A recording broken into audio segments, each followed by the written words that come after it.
You are listening to the 90 Days Later podcast with Anna Charles, episode 120. Welcome to the 90 Days Later podcast, where I show you how life with less alcohol is more fun than you think. I work with high achievers who struggle to drink a glass of wine without it turning into 2 bottles. I'm the one they call when they want to take it or leave it. So if you want to change your relationship with alcohol that doesn't involve counting days sober, you're in the right place. Hi all, and welcome back to the podcast. So this is the second in a trilogy of episodes about how we respond to urges or cravings. I use those 2 words interchangeably. I'm addressing the common wisdom you will frequently hear about things, about there being 3 responses that we should use when faced with an urge, and they are to resist it, to avoid it, or to distract yourself from it. Last week I covered resistance, so after you've listened to this current episode on avoidance, if you haven't already done so, go back and listen to that previous episode, 119. Meanwhile, let's look at avoidance. How this shows up is it's basically us trying to control the world. In fact, that's how I look at it. Right? So you've decided you want to drink less. You've decided you need to avoid being around temptation. So what do? You avoid the wine bar. You avoid seeing your boozy friends on a Saturday night. You avoid going to the big birthday party, even though you would dearly love to be there. You get rid of every drop of alcohol in the house, so you avoid seeing it.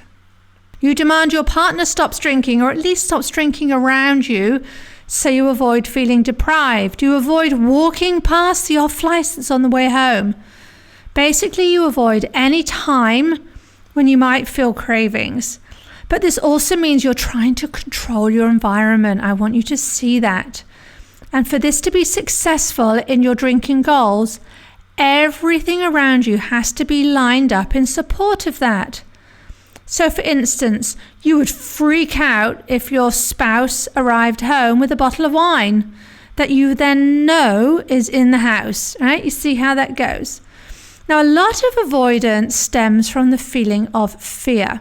Fear that you won't be strong enough to not have the drink if you come face to face with it. So the reasoning goes, by avoiding being in that situation in the first place, that's going to mean that you successfully attain your drinking goals. Now, I understand the logic here, but, and yes, there is always a but, we don't drink just because. It's not something we just do from nowhere. We're not going about our lives and boom, we're drinking. Even though I absolutely know it can feel 100% like that, but it's not. We always drink because of how we're thinking about it. And you already have evidence of this in your own life. Let me show you how. I want you to think of something you enjoy drinking. So for me, back in the day, it was French white wine, the Chablis. And then I want you to think of something that you don't care for. And for me, that was whiskey. Now, side note, I did love Southern Comfort, which I think is categorized as a whiskey, but that is a whole other discussion, which we will park for now. Anyhow, I didn't enjoy or like drinking traditional, what I'll call traditional whiskey. Blended or single malt, it didn't matter. Even the expensive stuff, yuck. In fact, I remember we went whiskey tasting one year with the Burns Club of London, which, by the way, is a fantastic club for anyone out there interested in Robbie Burns' poetry. And on that whiskey tasting evening, my actual favourite choice, if I had to pick a favourite, which was hard because I didn't really like any of them. Anyway, the one I liked the most was actually the cheapest of the lot. Shows what a whiskey palate I had, but I digress. Right, so I want you to consider with this background, if I was sitting at a table with a glass of whiskey, I would have been perfectly at ease and perfectly calm. I could have sat there and not had any desire for it because I'd not have had any thoughts about it that would make me want it. In fact, my thoughts would probably have been repelling me, right? I'd be thinking things like, oh my gosh, I don't like that smell. I need to move it away from me, right? I would have zero need to avoid the whiskey because I just wouldn't want it. But a glass of white wine would have been oh so different. I'd have been doing a full-on avoidance. All right, don't buy me one. Don't bring that over here. Don't tell me what wine they have on the menu, and so on and so on and so on. I'd be feeling basically very, very tempted and very, very triggered. Now, outwardly, it's the same situation. It's me and a glass of alcohol. Just different alcohol, so different thoughts. So in this example, you see that it's our thoughts. It would have been my thoughts directing my actions. So if you are traditionally somebody who does a lot of avoiding, as you're afraid you won't be able to get through the evening without being triggered maybe, then I really want you to think again. I want you to see that you just need to change your thoughts. And really, my friend, it is that simple. Of course, doing this can feel mighty hard. And there are definite techniques. There are do's and don'ts that I teach my clients. I teach them how to do it most effectively. But when you really see that your desire is created by you and your thoughts, then what is there to be afraid of? And therefore, how does avoidance help? One of the other reasons why being in avoidance mode doesn't work is that it feels like you're restraining yourself from what you really want. Yeah, you might be able to resonate with that. Even though you might not see the alcohol, you know it's still around you. You know it's in the corner shop. It's in the off license. Even if you avoid going to the bar with your friends, you know they're there because it's Friday night and they're knocking back the drinks. And knowing all this makes you feel bad and deprived and sad, miserable, right? So you double down on avoiding. Right, I'm really not going to do this. I'm just going to keep avoiding this. I don't want that for myself. But the problem is the more you try to avoid alcohol and the experiences you think you're missing out on, the more intolerable it will feel. And this becomes a vicious cycle. Because when we feel this rubbish and deprived and miserable and maybe bored too, because we're the ones sitting home alone, what do? Or I can say what I used to do. I'd be feeling so sorry for myself, really so victim-y. And guess what? Then I would drink because I was feeling so left out and so negative because I was doing all this avoiding. It was like this, there was a dam of avoidance that had built up, like they have water dams. There's this dam of avoidance and it would burst and then all the desire would come flooding through and I'd be back drinking again. And I did that on repeat over many years. You can get really good at learning how to avoid the drink. But my experience was that the more we avoid it, the more intolerable it becomes and the more challenged it ends up feeling to not drink.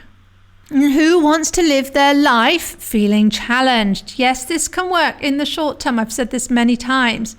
But do you really want to feel that way? Like you're kind of constantly on guard? Am I going to have to avoid being in situations where I'm going to feel so triggered? And I very much found that by avoiding cravings, right, by trying to control the outside world and trying to control other people, that paradoxically, this grew my desire. Let's just imagine for a moment that you could control the world. Let's go into some dreamland, right? That you control whether other people around you drink or not. That you control whether bars and shops can sell alcohol while you're around them. Right, let's pretend you've effectively got a magic wand and you can create that for yourself. How are you going to feel about yourself in that scenario, in that identity? Would you trust yourself to go out in the world completely without needing to avoid? Would you feel confident in that? Probably you would, right? Then let's imagine that you lose your magic wand. You drop it under the seat on a bus. It is gone forever. There is only one of these. How would you then feel about yourself? Would you still trust yourself to go out in the world as confidently as before? Probably not so much. And this is exactly why avoiding situations that will create cravings is not a good long-term strategy. Because when we allow external triggers to be the cause of our emotions, then we look for an external fix. We stop looking at ourselves and what we're capable of. So, for example, when we think seeing other people drinking or having open wine in the fridge is the cause of us feeling desire or tempted or excited, then we're going to look for external fixes like avoiding going out, avoiding having our friends, avoiding the wine bar. avoiding having wine in the fridge, and we might even be looking for a magic wand to deal with the desire. Right? We're looking externally when all we need to do is look internally to ourselves. When we look externally, this is why we end up feeling so disempowered, because we then believe the world is causing our desire, and then we think the world is solving our desire. So we're basically helpless. We're at the beck and call of the world. We're passengers in our own lives. But do you want the good news? External triggers do not cause our negative emotions, and external fixes or solutions do not solve these triggers, which means you are not helpless. In fact, you have all the power. You have the keys to unlock this for yourself. Because just as we spoke about with the Chablis and the whiskey, we don't need to change external circumstances. We just need to change our thoughts about them. So I want you to try this today. What are your thoughts about avoiding alcohol? If this is your go-to strategy, I want you to get curious about how you're thinking about cravings and temptation and your favorite drink. And I want you to be curious about how you have all the power. You don't need to avoid. We just like in the wine and the Chablis and the whiskey example I gave earlier, we just need to have different thoughts about what is in front of us. Finally, there is another type of avoidance I just want to speak about here. I want to address. And this is avoiding seeing how much your life would change if you were over this alcohol thing. Seriously, I want you to think about that for a moment. Go there to the future that you so desire. Consider if you could reduce all of your desire for the wine and for the alcohol, and to such an extent that you could go about your life without all that mind chatter, without all the will I drink tonight, won't I, will I, won't I, maybe I'll just have one, I shouldn't, but I want to, I'm a grown up, I'll have a drink if I want to, but I don't really want to. No, on and on it goes. And without spending all that time thinking about the wine and purchasing it and pretending to yourself that you're not drinking, even though you are, yes, I see you. If all of that was gone, how much would your life change? I just want you to pause the podcast maybe at this moment and think about it. How much would your life change right now, in this instant, if that was all just poof, gone? If I could wave the magic wand. Now ask how, by avoiding getting a permanent solution in place, are you avoiding creating the life you actually do want, right? And you're instead just putting up the one that you have. You have everything you need to be successful because you have your mind. But like with any tool, you need to learn how to use your brain in the most effective way. I can help. I am an expert at helping people transform their relationship with alcohol in a way that works best for them. Whether you just want to cut back or stop drinking entirely, I trust you to know what's best for you, and I help you get there. Come on, no more avoiding. It's March 2024. I want you to go to 90dayslater.co and click the button that says at the top of the screen that says book a call.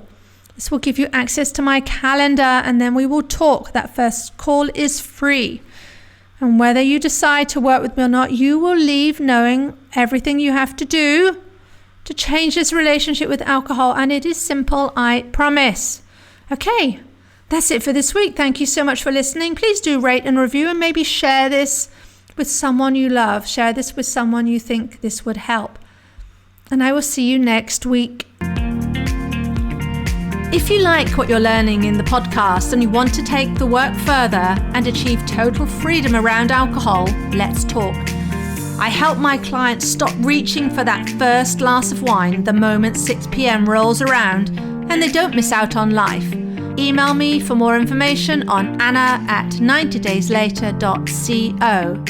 And if you did enjoy the show, I'd really appreciate if you'd leave a rating and review to help others find the 90 Days Later podcast.